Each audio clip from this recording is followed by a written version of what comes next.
Video शुरू करने से पहले मेरे चैनल को सब्सक्राइब कर लें और घंटी का बटन दबाकर ऑल नोटिफिकेशंस ऑन कर लें ताकि इस चैनल पर होने वाली लाइव स्ट्रीम्स और वीडियोस आपसे मिस ना हो।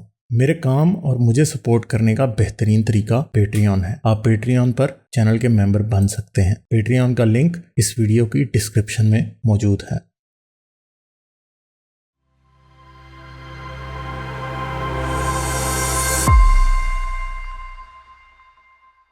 मैंने जल्दी से कुछ बातें करनी है।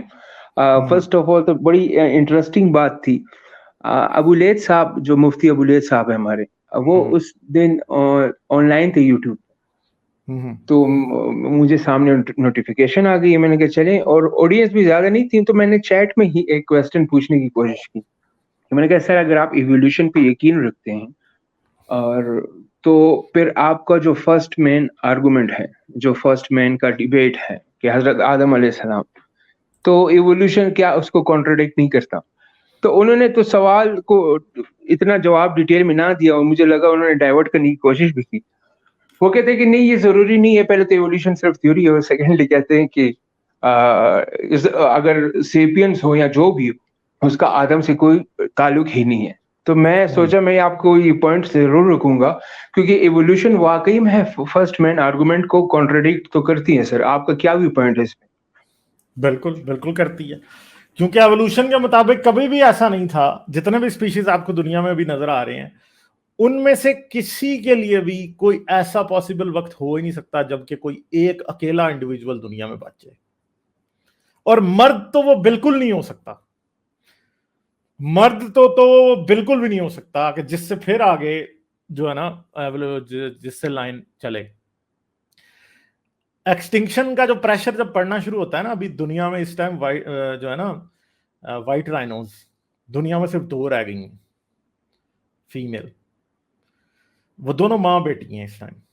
और जो अफ्रीकन वाइट राइनो मेल था आखिरी, वो शायद मेरे ख्याल है पिछले साल उसकी डेथ हुई है।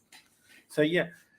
उन्होंने इन दोनों फीमेल्स के एग्स निकाले हैं, उन्होंने उनके स्पर्म भी निकाले हुए हैं, मेल्स के रखे हुए हैं उन्होंने। और अब वो किसी टाइम पे उनको फर्टिलाइज करके शायद ब्लैक राइनोस के अंदर रखेंगे और उनको दोबारा करेंगे।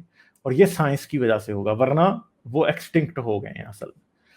तो एक खास हद से जब किसी भी जानदार का नंबर गिर जाता है, तो उनके लिए पॉसिबल ही नहीं होता कि वो पॉपुलेशन बाउंस बैक करे। फर्ज करो अगर इंसान के 10 या 15 इंडिविजुअल पूरी दुनिया में रह जाएं, तो बाउंस बैक पॉसिबल नहीं रहेगा। क्यों? क्योंकि जीन पूल जो होता है वो एक खास हद तक उसके अंदर डाइवर्सिटी होनी चाहिए किसी स्पीशीज के सरवाइव करने के लिए। जब जीन पूल बहुत छोटा रह जाता है, तो उसकी वजह से क्या होता है, जो ऑफस्प्रिंग पैदा होता है वो फिट नहीं होता, उसमें जेनेटिक डिसऑर्डर बहुत ज्यादा होते हैं, क्लोज रिलेटिव्स की शादियों की वजह से बहुत ज्यादा। तो फिर क्या होता है कि वो उस टाइम पे फिर एडजस्टमेंट होती है उसकी भी, क्या उसे कहते हैं, जीन्स की भी। तो एक खास पीरियड लगता है जिसके बाद इनब्रीडिंग होती रहे, तो उसके बाद जाके इनब्रीडिंग से फिर थोड़े से जो है ना डिफरेंट किस्म के जो है ना ऑफस्प्रिंग पैदा होना होते हैं। तो अगर आप ये कहें कि दुनिया में एक ही मर्द और एक औरत थे किसी वक्त पे, और सारी दुनिया उन्हीं के बच्चे हैं, तो जेनेटिकली ये पॉसिबल नहीं। पहली बात यह है। दूसरी बात है कि आपको आदम का मिट्टी से बनने का और हवा का आदम की पसली से बनने का सबूत देना पड़ेगा। वो किधर है? वो कौन देगा? क्योंकि एवोल्यूशन के ऊपर तो आपको हर वक्त जो है ना लाइफ के ओरिजिन का आपको सबूत चाहिए कि पहला जरसूमा या पहला माइक्रो ऑर्गेनिजम्स कहां से पैदा हुआ था। मगर मिट्टी से आदम के पैदा होने का कोई सबूत आपने हमें कभी भी नहीं दिया, और आदम की पसली से औरत का पैदा होने का सबूत आपने हमें कभी भी नहीं दिया। ठीक है। इसी चैनल के ऊपर शायद आप लोगों ने एक वीडियो है वो देखी होगी, एक मोमिन मेरे साथ ये बहस कर रहा था कि कुरान ये कहता ही नहीं है कि आदम जो है ना आदम की पसली से हवा पैदा हुई है। यानी वो जब छोड़ना शुरू करते हैं ना ग्राउंड एवोल्यूशन के मुकाबले में, तो हर चीज ही छोड़ देते हैं। तो मुफ्ती साहब चाहे 100 बार कहें कि एवोल्यूशन एक थ्योरी है, एवोल्यूशन थ्योरी है, मगर एवोल्यूशन साइंटिफिक थ्योरी है। एवोल्यूशन वो वाली थ्योरी नहीं है कि मेरी थ्योरी है कि कल सुबह बारिश हो जाएगी। एवोल्यूशन कोई आइडिया नहीं है कि जी मैं आइडिया लगाऊं, सॉरी, कि जी मैं अंदाजा लगा दूं, मेरी थ्योरी है कि गाड़ी की हवा में इतनी गैस बननी चाहिए। नहीं, ये नहीं है। एवोल्यूशन साइंटिफिक होती है। साइंटिफिक थ्योरी जो होती है वो एक फैक्ट्स पे बेस होती है, उसके पोस्टुलेट्स होते हैं, उसकी प्रेडिक्शंस होती हैं। अगर उसकी प्रेडिक्शंस गलत साबित हो जाएं तो थ्योरी गलत साबित हो जाती है। अगर उसकी प्रेडिक्शंस करेक्ट साबित होती रहें तो वो थ्योरी क्रेडिबल रहती है और लोग उसके ऊपर उसको मानते हैं। तो एवोल्यूशन पिछले 150-200 साल के दौरान अभी तक कोई भी शख्स एवोल्यूशन को गलत साबित नहीं कर सका। कोई ऐसा एक भी एविडेंस नहीं मिला जो कि एवोल्यूशन के ऊपर क्वेश्चन उठा दे। चाहे आप प्लेट टेक्टोनिक्स से एविडेंस ले लें, चाहे आप एविडेंस जो है वो जियोलॉजी से ले लें, पेलियंटोलॉजी से ले लें, बायोलॉजी से ले लें, डीएनए से ले लें, जेनेटिक्स से, ठीक है। तो ये चीजें जितनी भी हैं ये सब की सब एक एक जिगसा पजल की तरह सब चीजें आपस में यूं फिट हो जाती हैं। कोई एक भी चीज ऐसी नहीं है जो दूसरी को डिसएग्री करती है।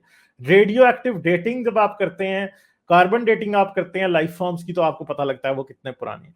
आप जब रॉक लेयर्स को देखते हैं तो आपको पता लगता है कि जो सबसे पुरानी सबसे नीचे वाली रॉक लेयर्स हैं उनके अंदर आपको सबसे सिंपल लाइफ मिलती है, जो कि एवोल्यूशन की प्रेडिक्शन थी कि शुरू में जब जानदार इवॉल्व हुए तो जानदार बड़े सिंपल से थे। जानदार जो थे वो कोई कोई कोई बड़ा, उनमें कोई ऐसी बात नहीं थी कि जी जो है ना आप ये कह सकेंगे वो कि शुरू से ही आपको हाईली इवॉल्व एनिमल मिलने शुरू हो जाए। नहीं मिलते। आपको जो शुरू आज से 540 आज से तकरीबन 54 करोड़ साल पहले जो आपको मिलते हैं जानदार, वो बड़े ही सिंपल मिलते हैं। और आज जो जानदार इस वक्त जमीन पे मौजूद हैं उनमें से कोई भी आपको 55 मिलियन ईयर्स पहले रॉक्स की लेयर में नहीं मिलेगा। आपको एवोल्यूशन ये कहती है कि जिंदगी समंदर में इवॉल्व हुई और फिर जमीन पे आई, और एक खास हद से पुराने जमीन के ऊपर जो रॉक्स रहे हैं जो कि हमेशा कॉन्टिनेंटल क्रस्ट का हिस्सा रहे हैं, उनके ऊपर आपको कोई जानदार नहीं मिलते। और फिर एक वक्त आता है कि आपको कैम्ब्रियन के बाद आपको पहली बार टिक्टालिक के फॉसिल्स मिलते हैं, फिर आहिस्ता आहिस्ता आगे चलता है। और ऐसा कभी नहीं हो सकता कि आपको होमोसेपियन का फॉसिल या होमोसेपियन का कोई ढांचा जो है वो आपको कैम्ब्रियन में मिल जाए या उससे पुराने में किसी वक्त में मिल जाए, ऐसा कभी नहीं होता। तो ये सब एवोल्यूशन की प्रेडिक्शंस हैं जो कि हमेशा सच साबित हुई हैं। अभी तक हमारे पास एक भी एविडेंस ऐसा नहीं है जो कि एवोल्यूशन को गलत साबित कर सके। जितनी एवोल्यूशन के खिलाफ जिस चीज को लोग कई बार साइंस कहने की कोशिश करते हैं, वो पादरियों ने बैठ के, क्रिश्चियन पादरी जिन्होंने इंस्टीट्यूट ऑफ क्रिएशन रिसर्च बना के अमेरिका में म्यूजियम बनाए हुए हैं, बड़े बड़े अपनी तरफ से इंस्टीट्यूट लेबोरेटरीज खोली हुई हैं, उन लोगों ने जो कुछ भी आज तक एविडेंस के तौर पे पेश किया वो सब झूठ ही होता है, कभी भी कोई बात सच नहीं होती। तो एक बड़ी सिंपल बात है, वो बात ये है कि जो चीज जमीन की रॉक की लेयर्स में लिखी है, जो आपके डीएनए में लिखी है, वो कोई बदल नहीं सकता। मुसलमानों के पास हर चीज का बड़ा आसान जवाब है कि क्रिश्चियनिटी और यहूदियत आपको क्यों झूठा कहते हैं। नहीं नहीं, वो हमें इसलिए झूठा कहते हैं कि उन्होंने किताबें बदल दी। तो ये जो किताब है ना पत्थरों वाली और डीएनए वाली और प्लेट टेक्टोनिक्स वाली, ये बदली नहीं जा सकती, इसको कोई भी नहीं बदल सकता। तो इसलिए हमेशा एवोल्यूशन सच ही रहेगी और एवोल्यूशन एक रियलिटी है। थ्योरी, साइंटिफिक थ्योरी जो होती है वो रियलिटी और फैक्ट्स पे बेस होती है। तो एवोल्यूशन एक साइंटिफिक थ्योरी है, और साइंटिफिक थ्योरी और एक आइडिया या गैस के अंदर क्या फर्क होता है ये मुफ्ती अब्दुल लईद साहब को शायद पता नहीं है, इसलिए वो ये कह रहे हैं कि एवोल्यूशन सिर्फ एक थ्योरी है। एवोल्यूशन एक रियलिटी है, और एवोल्यूशन शायद साइंस ने जितनी भी रियलिटीज पेश की हैं उनमें सबसे बड़ी रियलिटी है। क्यों? क्योंकि ये हमें हमारे बारे में बताती है। कॉस्मोलॉजी, जनरल रिलेटिविटी आपको सितारों, सियारों, ब्लैक होल्स, यूनिवर्स, सब चीजों के बारे में बता देगी। मगर अगर आपने ये पूछना है कि हम कौन है, हम कहां से आए थे, हम इतना अरसा पहले जो हमारे एंसेस्टर थे वो क्या कर रहे थे, इसका जवाब आपको सिर्फ और सिर्फ एवोल्यूशन ही दे सकती है। और बायोलॉजी में कोई भी बायोलॉजी की किताबें जो है ना नॉनसेंस बन जाएंगी अगर आप एवोल्यूशन को निकाल दें बायोलॉजी से, क्योंकि बायोलॉजी एवोल्यूशन के बगैर बायोलॉजी की इमारत धड़ाम से गिर जाती है। ठीक है, अभी मैंने पिछली नहीं की डिस्कस सुपर चैट, एक सेकंड सॉरी, मैं 2 मिनट ये सुपर चैट देख लूं पीछे जो आई थी। अच्छा, जॉर्ज ऑरवेल कह रहे हैं क्या, थैंक्स गालिब भाई for your time yesterday, when you got some time I recommend 2 really great movies. मैंने देखी हैं दोनों, कॉन्ट्रैक्ट जिसका जो कि लिखी थी कार्ल सेगन के नावल पे बेस्ड है, और अराइवल 2016 वाली, ये दोनों जरूर देखें, बहुत जबरदस्त मूवीज हैं, डेफिनेटली आप लोगों को देखनी चाहिए। अच्छा, फिर इसके बाद अभी डॉक्टर साहब की आई है, और आई थिंक अबू लैथ साहब जो है बड़े ईमानदार इंसान है, बट उनके उनके जो आंसर का दूसरा हिस्सा था वो ये था कि हमें ये नहीं पता कि आदम अलैहिस्सलाम की जो थी, जो मैं उनको एग्जैक्टली अल्फाज तो नहीं बोल सकते, लेकिन मैं उसको कोशिश करता हूँ कि जो उनका इंटेंशन था वो सही से आपको डिस्क्राइब कर सकूं कि फॉर एग्जाम्पल होमो इरेक्टस हो सकते हैं, सेपियंस हो सकते हैं, जो भी हो सकते थे, उस ये कहीं पे भी नहीं लिखा हुआ कि यार वो इंसान थे या किस शक्ल में थे, लेकिन वही आई है कि पहले इंसान बना।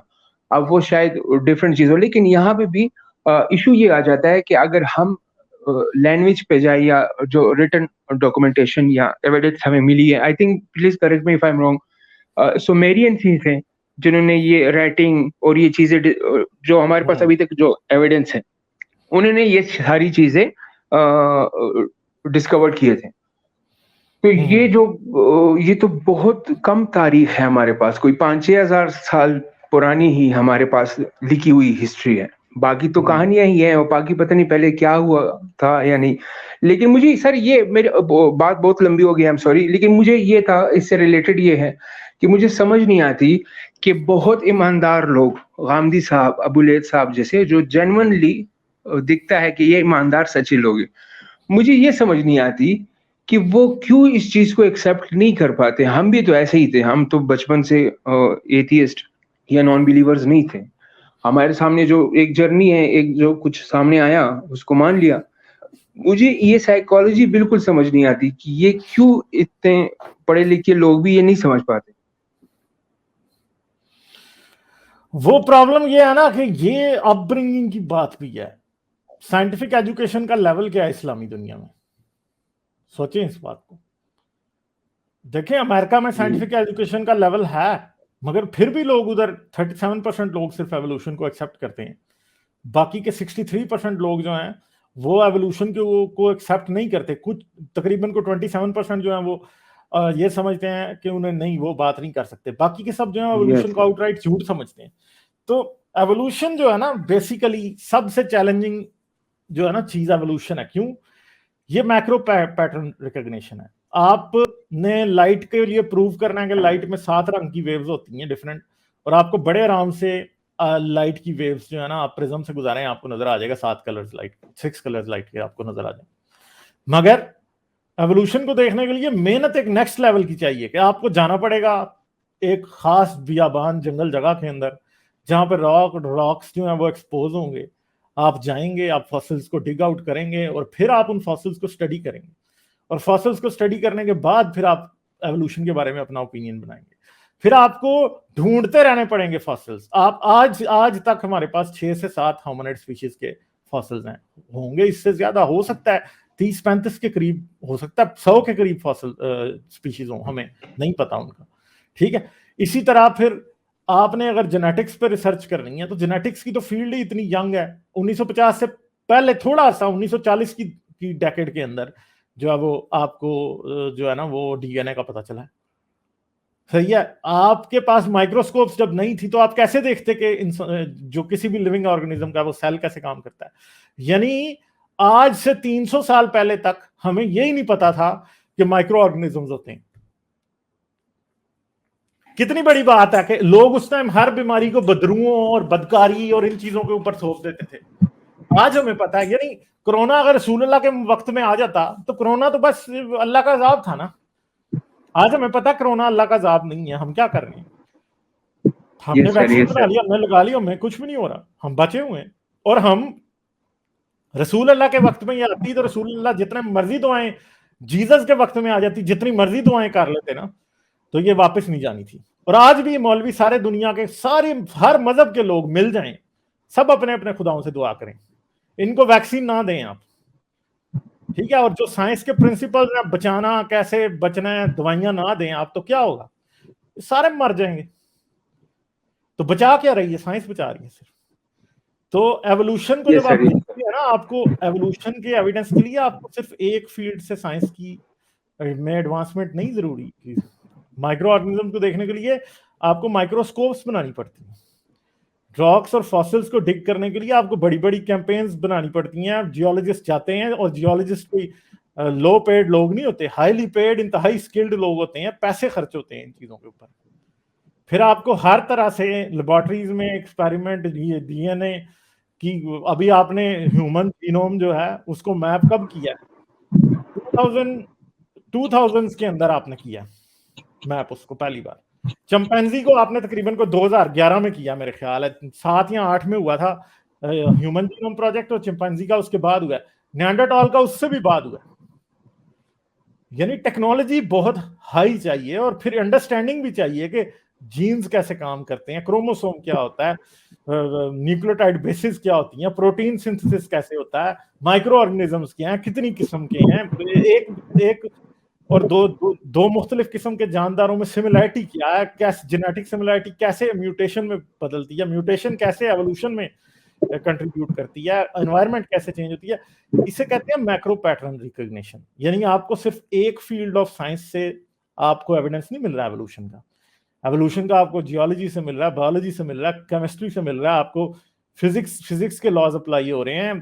कौन सी चीज है जो नहीं हो रही अप्लाई? तो ये लोगों को इसलिए समझ नहीं आती है। असल में इनकी ये सब स्टैंडर्ड एवोल्यूशन के खिलाफ जो बायस है लोगों की, वो सब स्टैंडर्ड एजुकेशन उसकी सबसे बड़ी रीजन है। और मुफ्ती अबू लईद जो वो मुफ्ती हैं, उन्होंने कभी बायोलॉजी की किताबें तो नहीं पढ़ी ना, उस बंदे की स्पेशलाइजेशन बायोलॉजी में है ही नहीं है। सही है, मैं जो एवोल्यूशन के बारे में 4 बातें करता हूं, क्यों करता हूं? क्योंकि मेरी स्पेशलाइजेशन जियोलॉजी में है, मुझे पता है कि ये चीजें कैसे काम करती हैं। बाकी मेरा अपना इंटरेस्ट है कि मैंने सीखा है उन चीजों को, ठीक है। तो आमतौर पे नॉन साइंटिफिक बैकग्राउंड के आदमी को ये समझाना ही बड़ा मुश्किल हो जाता है कि ये चीजें कैसे करती हैं काम। मेरे अपने दोस्त हैं, किसी ने एमबीए किया, किसी ने कोई और चीजें की, कंप्यूटर साइंस वाले बंदों को एवोल्यूशन समझाना मुश्किल हो जाता है बहुत बार। स्टैटिस्टिक्स में किसी ने मास्टर्स किया, आई एम सॉरी टू से, सब ऐसे नहीं होते, मैं नहीं कहूंगा, मगर उनको समझाना मुश्किल हो जाता है कि एवोल्यूशन क्या है। जिसका नॉन साइंटिफिक बैकग्राउंड है उसको समझाना मुश्किल हो जाता है। मगर ऐसा नहीं है, उनमें भी लोग ऐसे हैं जो खुद सीखे हैं। सोशल साइंसेज के लोगों को एवोल्यूशन का पता है कि कैसे काम करती है। इंटरेस्ट की बात भी है, थोड़ा डॉगमेटिज्म की बात भी है, और ट्रूथ की वैल्यू बहुत बड़ी बात है। जो इंसान ट्रूथ को फाइंड करना चाहता है वो कुछ ना कुछ कर ही लेता है, ठीक है। हाँ, यहाँ पे you are right sir, interest की बात है। हम जैसे लोग भी थोड़ा बहुत सीख गए इंटरेस्ट की वजह से। अच्छा, ये लास्ट पॉइंट जल्दी से रखूंगा, ये 2 पॉइंट मेरे इंटरलिंक है इससे। पहले मैंने फर्स्ट मैन आर्गुमेंट का ओपिनियन, मैंने कहा जो सुनते भी है उनके लिए बोरिंग ना हो, कुछ मैं भी सीख लूं, कुछ ये भी सीख ले जो सुन रहे हैं। फर्स्ट मैन आर्गुमेंट, फिर एक मुस्लिम स्कॉलर का उस पे आर्गुमेंट। अभी एक है डेनियल डेनेट को, तो आप जानते ही होंगे, वो तो बहुत बड़े फिलोसोफर है, एथियस्टिक फिलोसोफर। आप नहीं जानते? नाम सुना हुआ है मैंने, मुझे याद नहीं है, शायद मैंने पढ़ा ही होगा मगर मुझे याद नहीं। हाँ हाँ, डेनियल डेनेट की एक किताब है, डार्विन्स डेंजरस आइडिया। अच्छा, आपको याद नहीं तो 2 सेकंड में जल्दी नाम से। तो बड़ी, किताब तो बहुत मशहूर है, डार्विन्स डेंजरस जी आइडिया। जी जी। अच्छा, उन पे वो बिल्कुल एक मटेरियलिस्टिक एथियस्ट है हम सब की तरह। वो इवोल्यूशन को मानते हैं। ये इसमें आपको थोड़ा रिफ्रेश इसलिए कर रहा हूँ क्योंकि इसमें वो बताता है कि डार्विन्स की जो आइडिया है उसके बैकड्रॉप्स क्या क्या हो सकते हैं। उसमें से एक बड़ा इंटरेस्टिंग पॉइंट उनका था तो कि डार्विनिज्म या एवोल्यूशन जो है वो आपको आपका होप, आप अपना होप लूज कर जाते हो एक डिवाइन डीटी में। क्योंकि जब डिवाइन डीटी आपकी लाइफ में नहीं रही तो आपके पास अल्टीमेट मकसद नहीं। जो कैरन आर्मस्ट्रॉन्ग, जितने भी बड़े बड़े जो हिस्टोरियंस हैं, जो अपोलोजिस्ट हैं, वो भी उनका आर्गुमेंट दिया हुआ है। तो मैं इससे ऐसे लिंक करूंगा कि एक फर्स्ट मैन आर्गुमेंट को जब कोई एक सच्चा पढ़ा लिखा मुस्लिम स्कॉलर डिफेंड कर रहा है, अगर उसको शायद पता हो या ना पता हो, लेकिन उसका कॉज भी तो सर एक साइकोलॉजिकल कॉज है, एक डिवाइन डीटी का कॉज तो उसका आएगा। क्योंकि लॉस को, होप को लूज करना, आई थिंक वो होप इंसानी, हम सब इंसानों ने स्टोरीज बनाई हुई है अपनी लाइफ को अच्छा करने के लिए। हम क्लेम करते हैं कि हमारी आखिरत भी अच्छी होगी, वो भी एक लाइफ ही है और हम हमेशा के लिए रहना चाहते हैं। तो आई थिंक ये डेनियल डेनेट की किताब में भी उन्होंने ये पॉइंट रेज किया कि कुछ लोग नहीं मान पाते, वो इसकी वजह से नहीं मान पाते। हाँ हाँ, क्योंकि बात ये तो हर किसी की अपनी अपनी रीजन होती हैं। अभी आप ये नहीं कह सकते कि सब लोग एक ही रीजन की वजह से नहीं मानते या एक ही रीजन की वजह से मानते हैं। ये बातें तो ठीक है अपनी जगह पे। जी जी बिल्कुल, thank you so much sir, मैंने बहुत चले टाइम आपके ले लिया और चले, ठीक आई है, होप थैंक यू। लोगों ने भी जो, फिर थैंक यू आइएगा सर, जरूर। हाँ, ओके जरूर जी, okay, thank you sir, thank you. Bye bye. जाने से पहले मेरे चैनल को सब्सक्राइब कर लें और घंटी का बटन दबाकर ऑल नोटिफिकेशंस ऑन कर लें ताकि इस चैनल पर होने वाली लाइव स्ट्रीम्स और वीडियोस आपसे मिस ना हो। मेरे काम और मुझे सपोर्ट करने का बेहतरीन तरीका पेट्रियन है। आप पेट्रियन पर चैनल के मेंबर बन सकते हैं। पेट्रियन का लिंक इस वीडियो की डिस्क्रिप्शन में मौजूद है।